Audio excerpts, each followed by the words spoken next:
Seems a good time to bring you in, Jane. So what do you think about all of that, AEMO's stance on the plan that your party has released? Well, this is a really big report, Laura, and we will take our time and go through it properly. It only came out this morning, but just on first blush, I think we can say a couple of things. One is it really doesn't delve into the costs of nuclear or the viability of nuclear, because AEMO specifically is precluded from assessing opposition policy. The other is that the figures that it is referring to don't include the cost of distribution, which we know under Labor's plan is massively expanded. The cost of poles and wires under a renewables-only energy mix dramatically affects the cost to the end user and to the taxpayer as well. And that's not something that AEMO have assessed here. What it is telling us, however, is the urgency with which action is required, because Australians deserve and expect cheaper, cleaner and efficient and reliable energy. And at the moment, they're not getting that. Some families are paying around $1,000 more each year on their energy bills right now. That's despite the fact that they were promised an additional $275 off their energy bills, a reduction in their energy bills by this government prior to the election. That certainly hasn't been delivered. Moreover, we're now seeing in my home state of Victoria chronic shortages of gas, which we know needs to be the firming source in the system. And we need more gas immediately, right now, in order to make sure that we can keep the lights on. For many reasons we are in this position. One of them is that there's been a lack of clarity and bipartisanship on energy policy over the best part of 20 years. Voters should be frustrated with that if they're not already. But what I think still the major parties are failing to do here, and this nuclear debate has shone a light on, is that, OK, we move to 80 to 90% renewables, but if we don't have that 10% firming capacity locked down, the whole system essentially falls apart. Both you and the Labor Party cannot say what that firming capacity will be in 2050. We've made it very clear that in the medium term we need to inject more gas into the system, with 90% of our coal-fired power generation leaving the system over the next decade. This is now becoming urgent. Labor has a future gas strategy that seems to have been tabled and then immediately put aside. That should be of great concern. What we've said is that we want to see the coal that's exiting the system be replaced by clean, reliable, baseload nuclear power in the longer term. But in the medium term, there will certainly be an important role for gas to play. And that's something that we will make announcements on soon. OK, let me ask you about two other things. One is Fatima Payman. The Labor Party rules are looking more like guidelines than rules at the moment. She will not be expelled. Is that the right course of action, though? Well, this is entirely an issue for the Labor Party to make a decision on, and you can already feel the disquiet in their ranks about the decision that seems to have been made to let Fatima Payman off the hook. One rule for one, run one rule for others. There are certainly many members of the Labor caucus that might have had a dissenting opinion on many issues in the past, but they have abided by the party line as much as they have had to do so through gritted teeth. I think of, for instance, Penny Wong on the issue of same-sex marriage.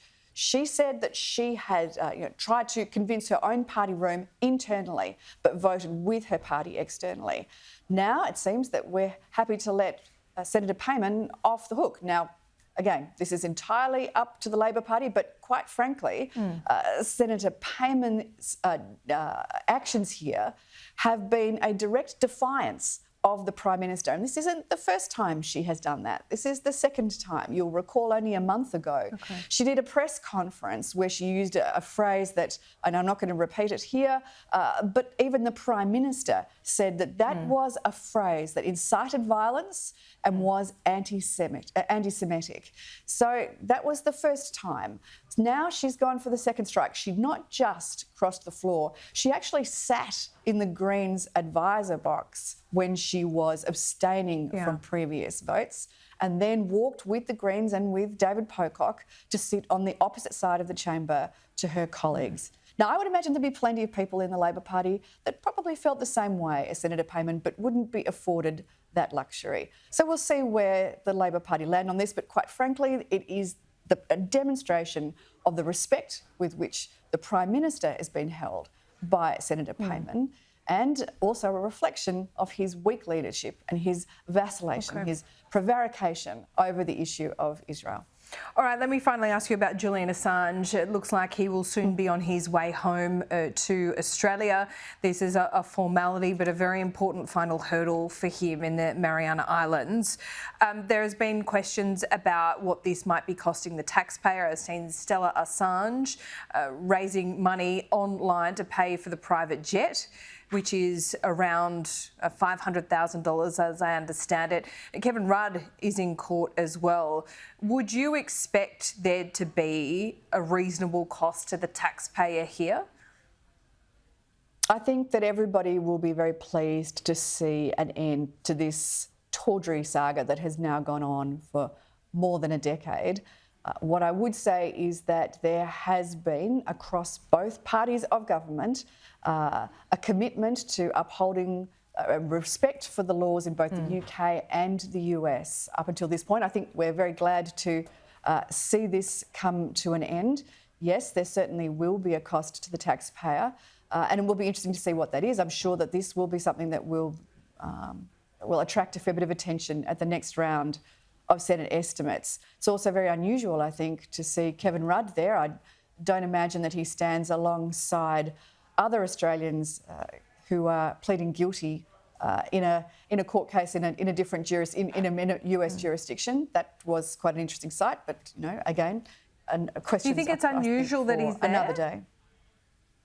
Well, I think that it's been, obviously negotiated with both UK and US governments, and that, through diplomatic means, and he is our chief diplomat in the US. That said, this is an interesting precedent, I think, to set. What I would say, though, is that Julian Assange, when he does touch down, if he's hailed as a hero, I think that is a terrible mistake. Let's not forget that he is pleading guilty here. He's pleading guilty to releasing information about people that have been put into danger because of the reckless and thoughtless way that he has released this information. Well, how should we see him? How do you view him, Jane? You're saying he's not a hero, he's not a journalist. No. But he did, when you come to free information, and as a journalist, this is a tough question as well, because you want there to be free information. The public should be informed as far as they go. So you say essentially that, perhaps he went too far, but as an Australian citizen, this shouldn't have gone on for 14 years. I can only give you my opinion on this, Laura, which is Julian Assange is no hero. He recklessly released information that put counterintelligence and intelligence communities at risk, and more importantly, and this should be in the eyes of many people, those brave Afghani and Iraqi members of their public that were working towards bringing down their totalitarian regimes, that were working with coalition forces, were also put at risk. He left them out there. And I don't know how many lives have been lost. I don't know whether we will ever know that. But we certainly know that the last 14 years for those people, if they are still with us, has been very difficult and a frightening experience. And that's because of a choice that Julian Assange made and a law that he is now admitting that he has broken. Jane Hume, thanks so much for your time today. Great to be with you, Laura.